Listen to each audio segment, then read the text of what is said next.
Here today in the Tier 8 American Premium Aircraft Carrier, Saipan. We're on the map Loop, and we are in a Tier 9 to 7 battle, so we're in the middle tier. Double carrier game yet again. We're against an Enterprise and a Shokaku, so one premium and one silver ship each. And looking at the teams, nothing too threatening. I'll just bring up tab again. We'll launch some fighters in the meantime. North Carolina may be a little thorny. Alsace is a tier 9, so don't really want to touch him unless I have to, but his A is pretty whatever. Alaska, we're going to stay well away from unless we absolutely have to again. And 3 DDs. So we're here reviewing the Saipan because we are now on patch 0.8.4, which recently saw an HE dive bomber rework. So what happened is that the drop altitude of the bombers was firstly increased, which decreases your accuracy if you don't lead properly, especially against small targets. It also increases your dispersion because you're dropping from a higher drop height. And most importantly, the ellipse shape actually got changed. So you can't see here because I'm currently running the rocket planes, but when we get to it, I'll show you. What essentially happened is that the size of the ellipse got changed to that of the, to be more similar to the AP dive bomber ellipse. So it's much thinner, it's much narrower than it used to be.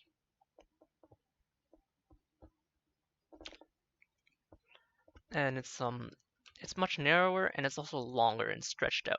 And so what this means is that just because of the size of the larger ellipse, you see a lot more spread of the bombs, and so it's much less accurate against destroyer-sized targets. Sorry about that. A bit distracted there. So I'll show you now. I'm just going to launch these HE dive bombers for the commentary. Normally, I think I'd probably go with torpedo bombers to start out against that Alaska, but you can see from the ellipse preview itself already that the ellipse has grown quite a bit in size. And if I go and launch, you can see now it's a nice, long, thin ellipse, very reminiscent of the AP dive bomber. So this affects the Saipan a lot because even before the rework, with the regular or old HE dive bomber ellipse, she already was pretty inaccurate because of the low density of bombs in her drop. Compared to her tech tree tier mate, the Lexington, which drops 6 bombs, she was a lot less powerful in terms of raw alpha. Obviously, she does get the benefits of having faster, more maneuverable planes, having tier 10 midway planes. But the lower bomb density did already affect you quite a bit versus narrow targets like smaller cruisers or destroyers. And now it's quite a bit harder, so I'm just testing out the new Saipan to see if we can still generate consistent results. You can see there the increased drop altitude. There we incapped a whole bunch of modules and we set a fire and slammed the Alaska for a fair amount of damage, one might say. He is separating from the pack.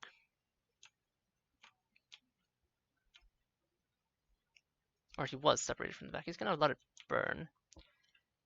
My planes are very precious to me and they are pretty tightly packed, so I'm just gonna recall. I'm gonna go after that Benson that's been spotted by my allies. And also protect my Tirpitz. So the Tirpitz is suffering from I have a Citadel against AP dive bomber syndrome. This is not a new problem, it's always kind of had this problem. But there's really nothing I can do for him. It's the last drop wave, so honestly, my fighters aren't even going to do anything. They're only good to stop the next incoming drop, if there is a next incoming drop. I'm going to first harass this Benson. Not a perfect angle, but it's fine, my teammates got him. And now I'm going to come around for the St. Louis, who is ripe for the picking. He's trying to turn in towards his teammates, but I'm a carrier. I don't care about these things. And there's an easy kill pickup. It's good to finalize even though he's low. I'm going to pull away from the AA range to preserve my planes and launch the torpedo bombers.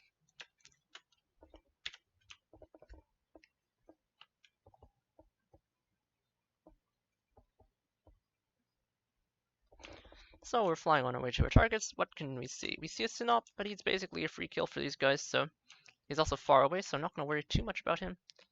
The targets that stand out are the Alaska and North Carolina, and I'm going to go after that Alaska because I know on my first drop with the HE die bombers, I really damaged his modules. Damaged 4 out of 5 of them, in fact. So, you should be missing some AA mounts is what I'm trying to say. And while the Alaska does have a thorny AA setup, being basically a supersized Baltimore, unless he has defensive fire, which it did not seem like he had, he probably is taking Hydro. He's still not that credible of a threat. Alright, things are changing. He's adjusted his course, moving straight for the map border. So I'm going to switch on to the North Carolina, who is also similarly isolated. Did someone pop defensive fire? Not sure. But more importantly, he's at an easier for me to hit angle. He's moving very slowly, might only clip him with the front two.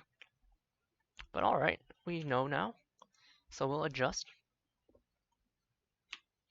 Looks like he's gonna, I think what's happening is that he's hard reversing to slow down. So we'll compensate for that by leading him a little better. And there we go, we're rewarded by 4 torpedo strikes. This strike might not go through. Don't quite have enough health left. But we got a flood. And flood means we launch our dive bombers. We're going to look for follow-up fire. I'm going to continue shoving into the cap with my team. Behind cover though, because that's what we do. Struggle harassing my teammates, but his squadron's already pretty much depleted, so there was no point in dropping a fighter there. My Tirpitz is still alive. Excellent.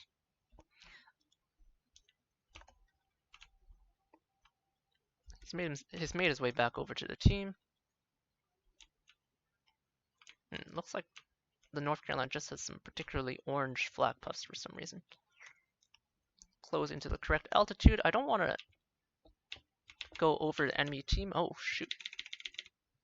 Alright, I bungled that drop a little bit. Kind of jerked the reticle to the side. But anyway, I'm going to F out and recall my planes right over to North Carolina after the drop because I don't want to fly over the rest of his allied AA over there.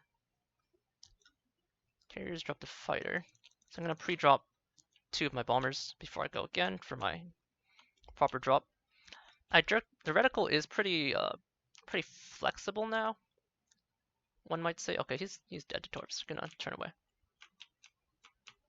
So if you make small adjustment errors, then you can very easily throw yourself off target. So be careful not to do that. On the one hand, it lets you make maneuvers. You can make basically a hard turn even after your drop is armed, like this. So before I would not have been able to make this turn because the reticle just wouldn't have been responsive enough. But it does mean that if you make an error in your course adjustment, then your aim gets thrown up pretty wildly. Like that was not exactly what I would call a perfect drop on the Alsace there, and that was partially because of the increased wiggle, shall we say. So there's that Alaska we struck at the beginning of the match. He's currently the only one at a nice angle, so that's who we're going to go for. We're going to arm our drop quite a ways out. He's moving pretty damn slow. Hopefully we don't stag the fighter there. Good. 3 torpedo strikes. Gonna pop my heel and go for a fairly risky second strike. He should turn away from my teammates, is my anticipation. So he should end up right where we want him. And we're gonna try to F out. Don't really expect those planes to survive, but if they do, hurrah. Looks like they died instantly looking at the minimap. Got another flooding on him. Maybe we'll catch the Alsace as well, and oh my goodness, the enemy team ran out of points. Well, that's certainly one way to do things. Well, that's kind of disappointing. It cuts our match short. We were in the process of having a good game. But anyhow, quick and easy, 86,000 damage game. Could have had more, obviously, if the game continued to proceed, but such as life, 11 torpedo strikes, 9 bomb hits, 3 in caps, 1 kill, 1 fire, 3 floods, and a little bit of rocket strikes. Going to the team score, you can quickly see that in that short game we were in mid-tier, we were second from the top, only 1300 base experience, 1400 I guess you could say. But it does happen, game was really short. Detailed report-wise, you saw the AP bomb ellipse is pretty large now, and so that pretty large ellipse contributed to us getting 4 hits on the opening salvo on the Alaska. We mostly thereafter used torpedoes. We didn't use too much of the bombs, but you can see that there's definitely been an effect of the 0.8.4 changes. They're a lot less precise now, but it doesn't mean that you can't use them against destroyers. You could see from the way that you could maneuver quite a bit, even after the reticle arm, that you can still chase after the destroyer that's hard maneuvering, and while you can't guarantee that you'll hit him, you can still make a good attempt.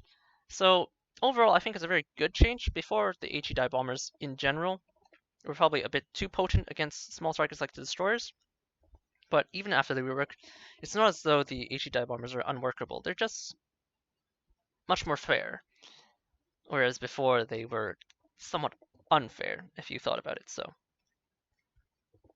overall, good change, and the Saipan still seems pretty workable. So yeah, HE dive bomb changes definitely had an impact, but nothing to panic over. AP dive bomb ships are still perfectly workable, and in the right hands, and with enough time, as with all carriers, you can still definitely have a big impact. So there you have it, 0.844 Saipan. Hope you enjoy.